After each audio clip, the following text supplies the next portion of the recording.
Bring Her Back is a visceral Australian horror movie that follows orphan step-siblings Andy and Piper.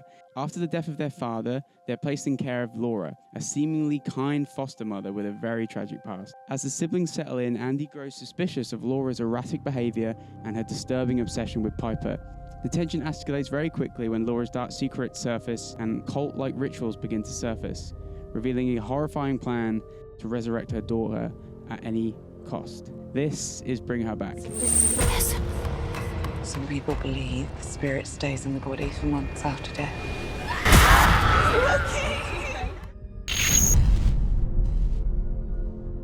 Bring Her Back, released in 2025, is a film created by Michael and Danny Philippou. Definitely not how you pronounce it, I'm sorry. Real ones will know them as Raka Raka, and unreal ones might know them from Talk to Me. In their YouTube space, they're very good at creating very strong action set pieces, telling these very aggressive stories, and their dedication to professionalism and realism and their commitment to making premium quality YouTube videos back in the day was way ahead of the time. Just unheard of in that sort of space. When Talk to Me came out, I wasn't quite sure if they're going to pull off horror. A lot of their shorts on YouTube contain a lot of horror elements, but I was excited to see if they could take that sort of horror that they learned from making content on YouTube into a movie space, and they did with Talk to Me.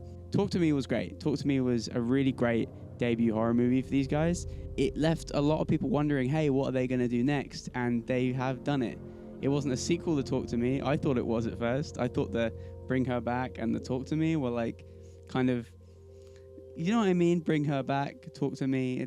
I don't know, maybe I was just obsessed with a sequel because of how Talk to Me ended. It wasn't a sequel, but that doesn't matter because Bring Her Back stands on its own and it's really good. It's a slow burner that kind of definitely makes you wait for its biggest scares, but it does pepper in little moments that just, full warning, spoilers ahead of the movie Bring Her Back. Don't watch it. Go watch it. Why are you here if you haven't seen it? Just go watch it and then come back. The first thing I want to get out of the way is, can we talk about the teeth? The table teeth scene? Oh man. I've seen a lot of movies now and it's quite difficult to get me to wince, I think. But that scene where the kid's biting the table and his teeth are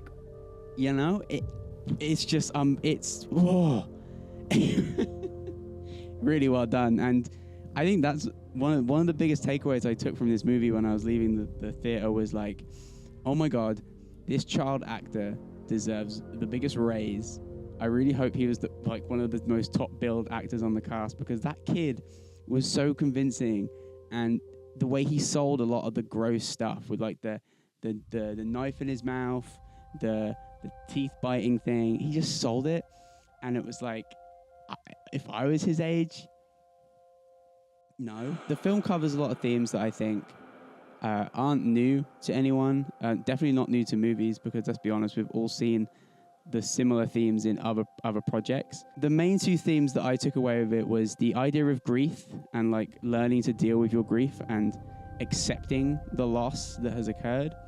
And then the second one, sorry, I'm checking my notes. This is where my notes are. And then sort of the cycle of abuse. If we touch on the grief and loss thing, every character in this movie has some kind of tragic grief to them. The brother and sister lost their father in a very traumatic way, and Laura lost her daughter in exactly the same way. And there are moments where they're brought together in this sort of trio, and there's a really great scene where they're drinking, which is really good, but it's irresponsible. That kid's young. But in that moment, I do believe the mask is off for all the characters, and they are kind of bonding in their grief because they've all lost someone deeply personal to them and deeply close to them. And they're all bonding in that moment. And I think that's the one moment of levity in the movie, although it does kind of get a bit weird towards the end. But that felt like the most organic moment for me in the movie where the characters were just dealing with their trauma. And that is the day of their father's funeral. And the film kind of, it jumps into that. And the lengths people will go when they're going through these stages of grief, and how loss is very powerful and it can make you act in certain ways that don't make sense to you at the time, don't make sense to people around you. You're erratic, and how you process that can lead to some monstrous actions maybe. But in the real world, hopefully not to the extreme of Laura's character. It's set up very early on through this really great lo-fi footage that there is a cult that can bring people back from the dead. And it's kind of peppered in the idea that you can bring people back and all this stuff. And they do a really good job of leading up to the twist, which is about her daughter being in the freezer, basically. And that slow build is like, oh, but as soon as the freezer was introduced, I should have probably been like, oh, wait a minute, there's a freezer in there. That's, And then the other key theme, I think, is the cycle of abuse. The way the brother has to pepper in the truth about his dad's relationship to him and how he wasn't the favorite and she was the favorite is really like quite subtle. And it's really sort of hits you quite hard in certain areas because they have that code word that they say together. And when they say it, they have to be completely honest. And very early on in their stay with Laura, he breaks that code. And he's not honest with her, which then breaks the trust that he has in her. What she has in him. And then that leads to her siding with Laura more, which means that she's going down the cult route, which is not where she needs to be. Nope. And his sort of like real decline as Laura punishes him in this abusive way, he kind of falls into that same trap. Like, he's an older male. He's meant to be like a 17-year-old boy, or 18. He's nearing 18, I believe. Yeah, he's 3 months from being 18. But he becomes this little boy again in Laura's presence because of the way she throws piss on his bed sheet, so it looks like that he wet the bed, like her own piss, to make him feel like he's wet the bed and make him feel like a child again. And then he in turn acts that way. He's like, physically, he's a threat to her. So she destroys him psychologically, so he then believes everything she's saying and just goes with it and just doesn't really question anything. And the way it's revealed throughout the movie that, in fact, he was sort of abused by the father, and when the father got this new family, that kind of subsided, but he still had to deal with the brunt of the abuse, and he never told his little sister that, and it makes you understand a lot of his actions and how he inevitably at the end comes out of his shell to like fight for his sister because he breaks that cycle. It kind of examines how trauma can be linked to your childhood, and he has a lot of issues, and then he sees those issues developing in Piper. And he's like, I need to kind of break out of this, but I can't break out of my own trauma issues. Like, he lifts these weights to appear strong because his dad hit him, and he's like, but he's doing it in this sort of very angry manner. Like, he doesn't want to do it for his own like benefit. He doesn't want to grow muscles. He doesn't want to be big and strong, but he's doing it because he wants to feel that sort of, just to be tough, to be a tough man. And there's that great scene where he's shouting at Laura because he's like pissed off at her for something. I can't remember what, but he like punches a hole in the wall. And when he punches the hole in the wall, it becomes this full circle moment where he realizes like, oh shit, I've become my father. I'm doing the exact same things his father did. And I think that was really powerful in that moment, that made you realize that he is repeating the cycle, and that cycle of abuse. He's doing the same thing his father would do, which inevitably he does kind of break out of. He does die, obviously, but he does break the cycle. My favorite thing was the use of the aeroplanes. It was such a subtle way of showing like grief and dealing with these emotions. Like, he says early on in the movie to Piper that like when the airplane's in the sky, that airplane is like dad's soul going off to heaven. And that visual comes back at the end where Piper's in the car on the way to the police station, and she sees a plane in the sky, and she's like making her peace with her brother and understanding that her brother's now gone to a different place, and that use of like flying away. I thought Piper's character especially was really well acted as well. All the characters are really well made. And Sally Hawkins, I mean, my God. Sally Hawkins is so good. But Piper's the actor I thought was very believable, and her visual impairness was so believable. This is their first movie. This is the first movie they've ever done, and they actually are visually impaired. And no wonder it was so believable. I was just like, the horror of that. And I think it was so organic because of that, and it felt so real to understand her perspective. We never saw what she sees. We got descriptions about shapes. And I think it would have been a cop-out to show her what she sees through her eyes. I think it's the nice thought of imagining the shapes and the lights that she can see. And I thought she did a fantastic job. It was like, I believed it, and the fear and the moments that she was like, what's going on? I can't quite see what's going on. Through this eyes of like a child was just like really quite, it was just horrific. And Sally's like abuse of that with using her brother's perfume and then punching her in the face, and then so that all she saw was like a shadow in the Well, she was sleeping.